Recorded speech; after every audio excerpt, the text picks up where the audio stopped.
Hi there, it's Natasha, and thank you so much for joining me today because we are about to create something really cool. I have been waiting such a long time to be able to do this, and finally I got my chance because I always get these bags of cloths, of rags, and they're like torn up clothing.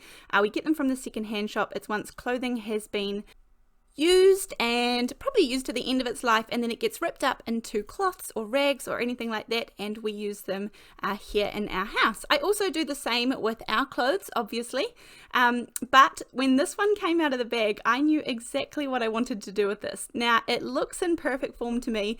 This is obviously a child's pair of shorts or jeans or skirt, or I'm not sure, something. It feels kind of like denim. But I have been waiting for this. Now I'm going to use some acrylic paints today. I have the Dina Wakley ones, and this is just what I use, but any is going to work. I'm obviously using a gel plate because today we are going to be taking a print from these jeans. Now I wanted the pocket specifically, which is why I've had to wait a little while until the right bit came along. Now I do have children, obviously, and I probably could have found something similar, but I just don't have the heart to rip up their clothes, and more often than not, we are able to hand on our clothes. Even if we get them secondhand, we're able to hand them on because they still have life in them. My children are growing at that stage where they're growing so fast, they are young, that they usually outgrow things before they wear them out. So I have been waiting for this opportunity. Now I am using somewhat denim colors, kind of a white, and then a mid, and then a dark blue. Now I am going to kind of learn as we go here. So my first print, I'm expecting the jeans to soak up a lot of the paint because obviously they're going to absorb it. It's the first print, and so I wasn't expecting too much, and I thought, doesn't look like there's enough paint left on there, but we'll print it anyway and see what we get. And then when I take this off, I'm like, yes, this is what I have been waiting for.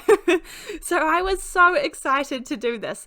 Now I do know that a lot of people jelly print their clothes. You jelly print bags, shopping bags and handbags and all sorts, t-shirts, all sorts of things.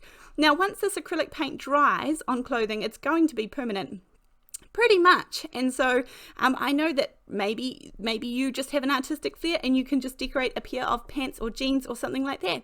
The reason I didn't want to use adults one is because I didn't think it would fit on the card size that I wanted. So albeit I could have found jeans or something like that from an adult's pair as well. I just wanted the pocket to be smaller as it is on children's clothing. So I have no secret recipe here. I am just playing. I am just kind of trying to get some of that elastic up the top. I want all of those gorgeous seam lines. I'm pressing everything in, particularly around the pocket, to get the seam lines. And some of them are going to work out darker. Some of them are going to work out lighter, depending on how much paint I had put down and rolled on. But I just kept going.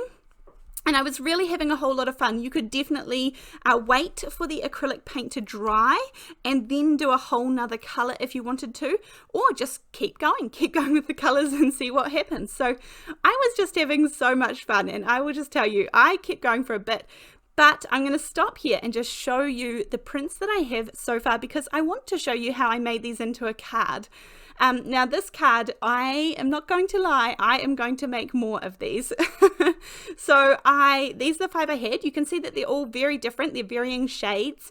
And I wanted to find 2 that were similar-ish that I could join together to create a card. So I'm kind of looking at the pockets, and that one I've got to the right hand side is a little bit too dark. So I'm just trying to find a couple here that are a little bit more light. Once I have my decision, this is really easy. Now, I don't know why I choose to do this, but when it comes to cutting things down, I use my trimmer. Now, you could definitely, if you have, if you want an A2, or if you know that you want it to be a little bit smaller, then you can just take the rectangle die and place it on top, sort of, picture what you want in the middle and then run it through. But I don't know why I gravitate towards using the trimmer, and I just sort of keep going. I keep trimming and trimming until I get the bit centered that I want. So whichever way works for you better is perfectly fine. For me, it feels like I have to get out my dies to do that, even though it's not that tricky. So I don't know why this just feels easier to me, but that's okay. We all do our own things. And then once I'm trying to keep the elastic up the top, I want the pocket, but I want the pocket to be down a little bit because of what we're going to do. I do want it to go on a card base. I have made sure it has a little border. The pocket there the card front, sorry, ended up being about 4 by 5 1/4. Then I'm going to round off these edges. I just think that's sort of nice with the jeans feel, I guess, rather than the sharp corners. I could have done the same with the card, but that's like the card base, but that's okay. Then I have the second one here, and all I'm going to do is cut out the pocket because you can see where I'm going with this. I want this to be a gorgeous sort of dimensional project where the pocket, we are able to put a gift card in sort of the back pocket of the jeans. So I think this is just such a cute idea for a card. Now I have my rub-ons here, the happy birthday rub-ons. These ones are from scrapbook.com, and these are going to work perfectly over the acrylic paint. They work perfectly on vellum, on glass, on plastic. They work on all sorts, so give it a go. If you don't have rub-ons, then you could stamp, or you could do some embossing, and you could do it in coloured embossing, and that would also show up really nicely over top of the dark colours that we've used in the background. You could also stamp in a bright coloured ink. You could use gel pens to make it stand out. Lots of different options, but I have this, and I always like a quick and easy card, so that's what I'm going with today. All I need to do is place it down roughly where I want it to go, and then sometimes I use my bone folder. It does come with a popsicle stick to do it with, but generally I find my bone folder is just as good. And then I just give it a quick rub all over, and then I'm able to peel it off. I tend to peel from one side whilst holding the little piece of plastic, just to make sure that I got absolutely everything, because if I didn't get everything, I want to be able to lay it down again and rub it again to make sure everything is down fine, and that way even if you've accidentally pulled some up, it doesn't show at all. So that's the one good thing about rub-ons. If you can put it in the exact same place, you can just line it up and you wouldn't even know. Now I do want this to be dimensional. As I said, I'm going to put a gift card in this, so I am going to run right around the edge here. I have some foam tape, double-sided foam tape. I take off the release paper so that I can bend it around those corners and keep it one continuous length. And then I am actually also, just because when you look from the side of the card you can kind of see the white, and I was really going with the denim look here. So I have taken a big brush marker and I'm just going to run around the edges of the foam so that when you look from the sides it really blends into all the other colors. So I just smoothly go around the outside. This doesn't take me an extra minute, and I think it just helps the card blend in and doesn't make that foam stick out quite so much. And then obviously I have left the top empty so that I can slide the gift cards in and out, and that's why I wanted the pocket to be kind of nearer the bottom so that it would have room for the gift card to sit out the top. I am using some liquid glue. This is the Ranger Multi-Medium in the matte finish. That's what's inside this little glue bottle, and I will glue this down onto my 4 1/4 by 5 1/2 inch card base.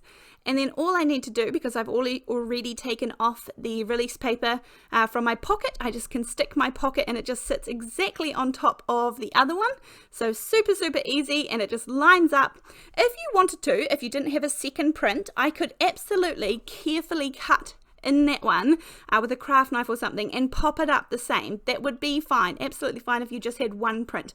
So if you had like a a printed piece of paper or something that came already printed and you didn't have the ability to make a second one, then you would absolutely be able to do this. I just have the luxury today of having a second print, so I was able to cut this one out. So all I have to do is line it up, press down the double-sided foam tape, and then we are good. And so you can see I'll fit a little gift card in here, but I love this. It is so simple. I had so much fun creating them. They turned out really, really well in my opinion. So you can see that gorgeous little edge there, the foam. You can barely notice that it's foam. And that is my card for today. I hope you enjoyed this one. This one didn't take too many supplies at all, but anything I did use today I will have listed down below, as well as the link to the Buy Me a Coffees if you'd like to support my channel, which I greatly appreciate. Other than that, thank you so much for joining me, and I can't wait to see you in the next video. Thanks, bye!